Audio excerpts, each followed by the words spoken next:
Hello बच्चों। बेटा, आज की जो वीडियो है वो स्पेशल ग्राफ के लिए है। ग्राफ हम पहले भी डिस्कस कर चुके हैं अपनी वीडियो में, ठीक है।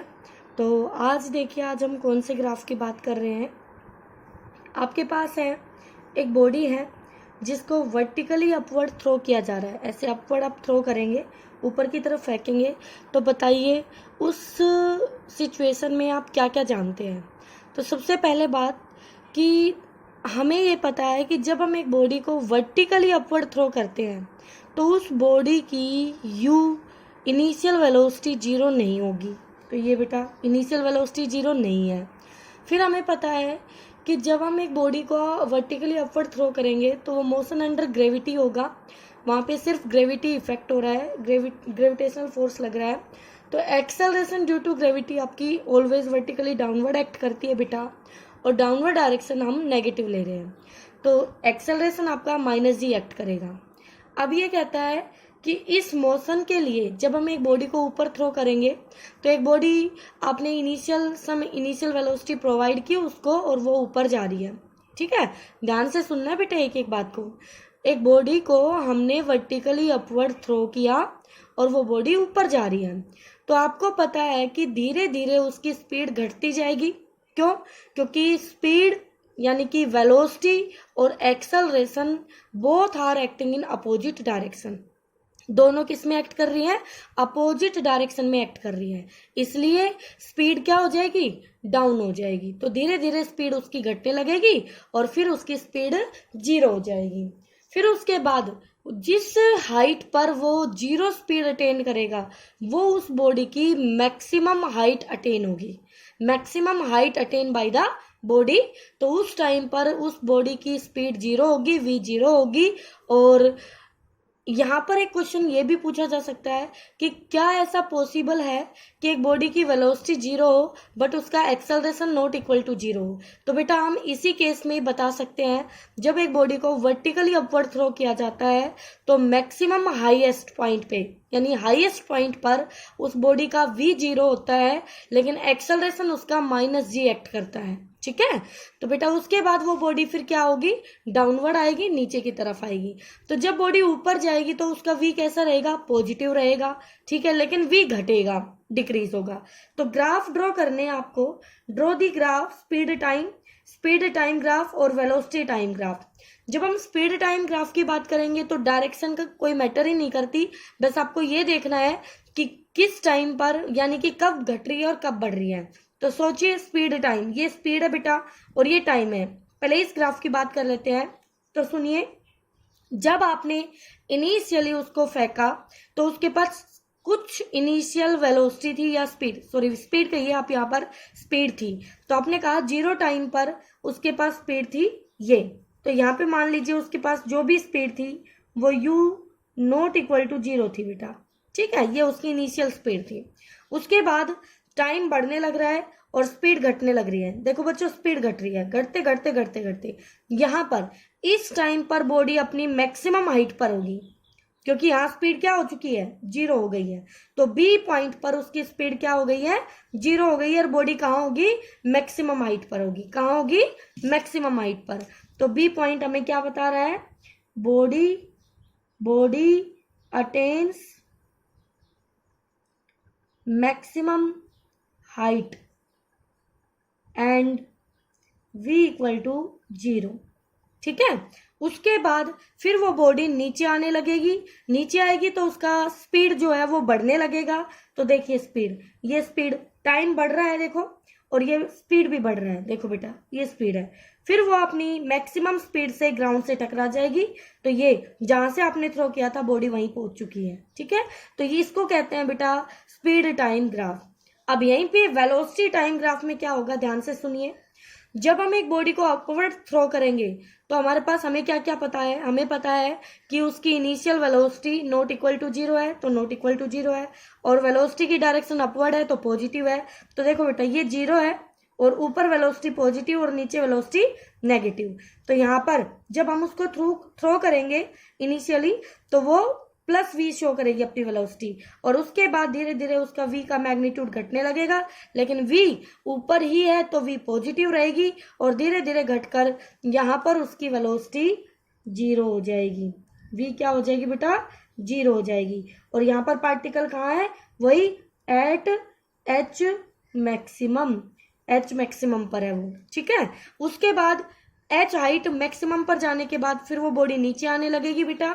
नीचे आएगी तो उसका v भी नेगेटिव है, g भी नेगेटिव है, दोनों एक ही डायरेक्शन में है, तो v बढ़ने लगेगा, इंक्रीज करने लगेगा, लेकिन डायरेक्शन बदल चुकी है, नेगेटिव डायरेक्शन, तो वो नेगेटिव डायरेक्शन में बढ़ने लगेगा। देखो ये नीचे की तरफ, तो नेगेटिव, और जैसे ही ग्राउंड से टकराएगा तो वो मैक्सिमम जितने से आपने थ्रो किया था जिस पॉइंट से, उसी पॉइंट पर वो उतनी वेलोसिटी अटेन कर लेगी, लेकिन v। तो इसका ग्राफ आपका इस तरह से आएगा। बहुत ही इंपॉर्टेंट ग्राफ है बच्चों। उसके बाद बेटा क्या हमने ये वाले ग्राफ डिस्कस कर लिए थे? बिल्कुल कर लिए थे बच्चों। Slope equal to delta y by delta x होता है, टेन थीटा होता है। फिर उसके बाद हमने एक कर्व ली थी, यहाँ पे ये एक्स एक्सिस है, ये वाई एक्सिस है, और हमारे पास एक कर्व 1 2 3 3 कर्व हमने ये बनाई थी। तो फर्स्ट कर्व के लिए स्लोप हमारा कांस्टेंट था और पॉजिटिव था। सेकंड कर्व के लिए मैंने आपको बताया था कि इसका स्लोप क्या आएगा? डिक्रीजिंग आएगा। क्यों? क्योंकि जो लाइन एक्स एक्सिस के पैरेलल होती है उसका 0 होता है, और जो वाई एक्सिस के पैरेलल होती है उसका इनफाइनाइट। तो ये पहले वाई एक्सिस की तरफ मूव करके चल रही है और फिर धीरे धीरे घूमते हुए मुड़ गई एक्स की तरफ, तो ज्यादा स्लोप से कम की तरफ घूम गई, और ये वाली कम स्लोप से ज्यादा की तरफ घूम गई। तो ये इंक्रीजिंग स्लोप और ये डिक्रीजिंग स्लोप। फिर हमने कहा किसी भी, अब इसके किसी भी पॉइंट पे अगर आपको स्लोप चेक करना है कि स्लोप यहाँ कम है कि ज्यादा है, तो वहां उस पॉइंट पर आप क्या कर लेंगे बेटा? टेंजेंट ड्रॉ कर लेंगे। जैसे ये पॉइंट है तो इसका टेंजेंट क्या होगा? इस पॉइंट पर आप अपना स्केल रखिए और इस तरह से इसका टेंजेंट ड्रॉ कर लीजिए, तो ये इसका टेंजेंट हो गया। इस पॉइंट पे चेक करना है तो यहाँ पे पेन रखिए और ये इस तरह से ड्रॉ कीजिए, ये इसका टेंजेंट हो गया। तो ये आपको बताएगा कि किसका स्लोप ज्यादा और किसका स्लोप कम। यहाँ से अगर आप ट्रायंगल को पूरा करके देखें इस तरह से, ये ऐसे, तो आपको ध्यान से दिखेगा। देखो तो ये आपको थीटा ज्यादा दिख रहा है और ये थीटा आपको कम दिख रहा है, तो ये डिक्रीजिंग स्लोप है बेटा। तो आप किसी भी कर्व लाइन पर एक पॉइंट पर टेंजेंट ड्रॉ करके उस लाइन का स्लोप निकाल सकते हैं। ओके बच्चों, इसके बाद बेटा ये आपका टास्क है कि what do the following velocity time graph represent. ये वेलोसिटी टाइम ग्राफ है बेटा इन 4 फिगर्स में, और आपको बताना है कि बॉडी का मोशन कैसा है यहाँ पर, ठीक है।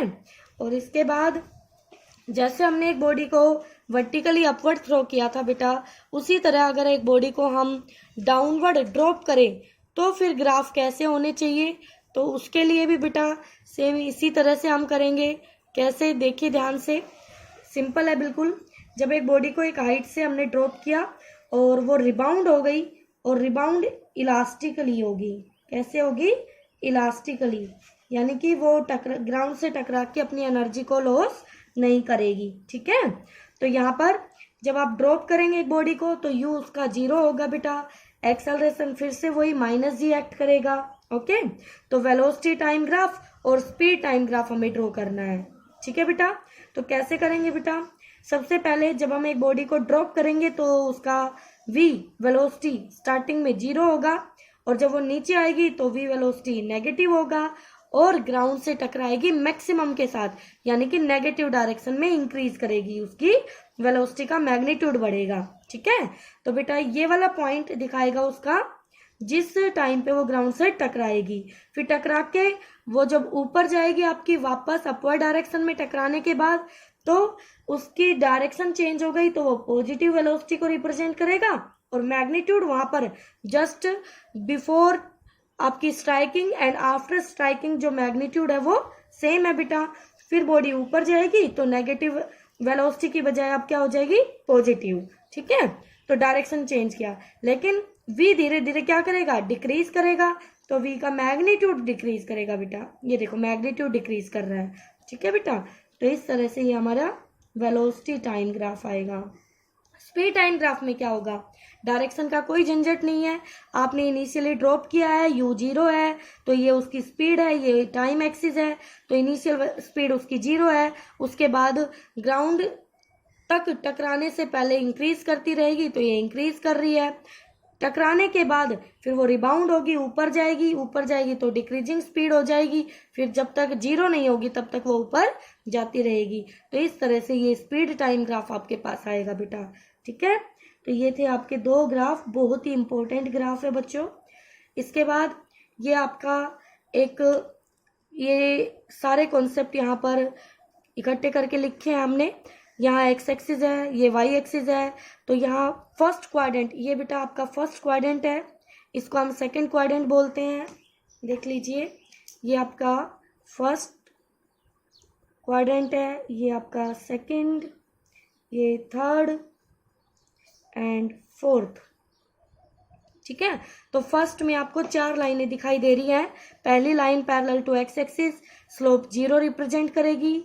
सेकंड लाइन है आपकी ओरिजिन से स्टार्ट होती है स्ट्रेट लाइन जिसका कांस्टेंट पॉजिटिव स्लोप है। ठीक है, पॉजिटिव और constant slope. Okay, third line parallel to y axis है जिसका स्लोप इनफाइनाइट है। और फोर्थ लाइन आपकी ये वाली फोर्थ लाइन देखो बेटा, इसका स्लोप आपका नेगेटिव है। अब देखिए, इस फर्स्ट क्वाड्रेंट के अलावा हमने सेकंड, थर्ड, फोर्थ में कुछ लाइनें ड्रॉ कर रखी हैं। तो बेटा अगर आपके पास फर्स्ट क्वाड्रेंट में आपको पता है कि लाइनों के, इन 4 लाइनों के अलावा कोई भी लाइन नहीं आएगी आपके पास, तो इनके स्लोप अगर आपको मालूम है तो बाकी किसी भी क्वाड्रेंट की लाइन को आप इनसे कंपेयर करके उनके भी स्लोप बता सकते हैं।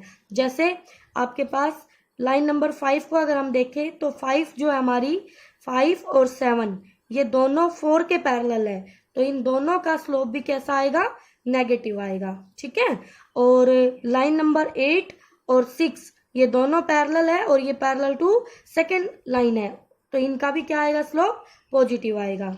ओके बेटा, इस तरह से आप स्लोप भी फाइंड आउट कर सकते हैं। और यहाँ पर देखना, ये एक कोई भी कर्व दे रखी है, आपको बताना है पी क्यू आर तीनों पॉइंट पर आपका स्लोप का नेचर कैसा होगा। ठीक है, तो आप यहाँ टेंजेंट ड्रॉ करके बता सकते हैं कि आपका स्लोप कैसा आएगा। ओके बच्चों।